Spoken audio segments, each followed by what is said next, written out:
Welcome to Clearing the Clutter Inside and Out with Julie Caraccio. Every Tuesday at 1 p.m., Julie interviews experts on all areas of clutter: physical, mental, emotional, and spiritual.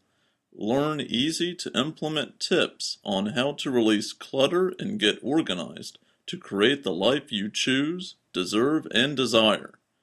An award-winning professional organizer and coach, Julie also shares suggestions to help you live clutter-free for a more joyful and fulfilling life.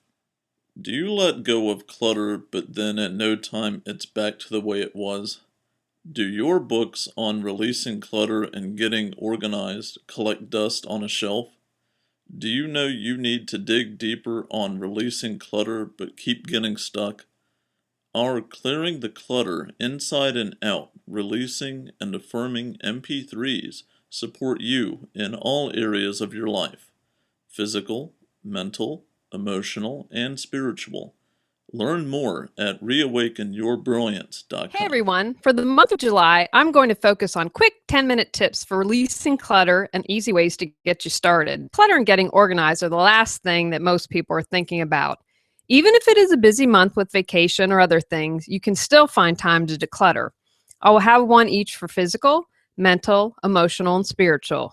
Little things can make a big difference, so don't dismiss what 10 minutes can do. All right, let's get started. Hey everyone, our 10-minute tip this week is going to focus on spiritual clutter. I used to waste a lot of time comparing myself to others. I tended to do this the most with my physical appearance. I lived in Los Angeles for 10 years, and you were constantly bombarded with images of how a woman or a man was supposed to look. I remember my first week, how I saw something on the news: have a mini facelift during lunch. I had just moved from Massachusetts and thought this was nuts. Because I was insecure about my looks, I easily got caught up in comparing myself to other women: how fat or thin I was, how attractive I was, etc., etc.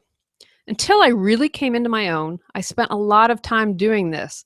I still sometimes get caught up in this, but for the most part, I've learned to compete against myself and compare myself with myself. For this week, I want you to stop comparing yourself to others. Comparing yourself to others can create a lot of spiritual clutter and waste a lot of energy. If you are always comparing yourself to somebody else, how can you celebrate and share your gifts? You are a unique individual with unique talents, physical characteristics, and personality traits. How could you compare that to someone with a completely different set of one-of-a-kind everything? It's human nature to want to compare ourselves to others. I also believe with all the advertising and messages we are bombarded with daily, it's hard not to let that affect us. However, if we focus on others, then that takes away time for focusing on ourselves. We all have our journeys to take and lessons to learn. Even if you are comparing yourself to someone with similar circumstances, looks, skills, etc., you may very well have different journeys and different reasons for having similar experiences. Comparing yourself to someone else is easy. It's a lot harder to do self-reflection. This week, when you find yourself comparing yourself to someone, stop. Take a deep breath. Spend 10 minutes on some self-reflection. What weaknesses could you improve? Or what about yourself would you like to celebrate? When you stop comparing yourself to others, you can see your gifts much more easily and then start putting them to use. As I've said before, I want to live in a world where everyone is following their joy and passion and sharing their gifts with the world. Everyone benefits when that happens. Often clutter represents something else. Maybe it is to fill a need or to keep an emotion buried. Can you dig deeper and see why you may be comparing yourself to someone? What message is your spiritual clutter trying to tell you? What are you blocking that you can release? Like anything, this takes practice, but by stopping comparing yourself to others, you will free up energy as well as reduce your spiritual clutter.